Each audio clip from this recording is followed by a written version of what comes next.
पकटिया लेखा गड़ता है राजा जी।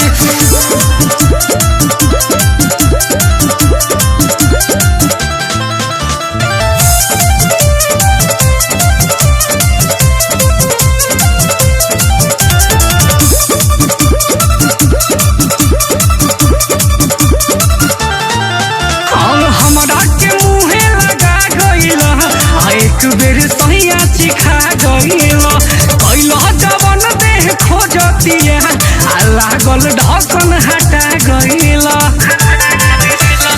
ए जी हमरा के मुहे लगा गइल एक बेर सहिया चिखा गइल कैल जवन देह खोजतिया लागल ढक्कन हटा गइल।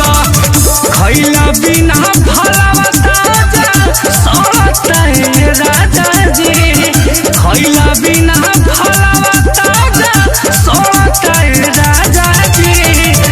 खटिया पकटिया लेखा गड़ता राजा जी। खटिया पकटिया लेखा गड़ता राजा जी। आओ ना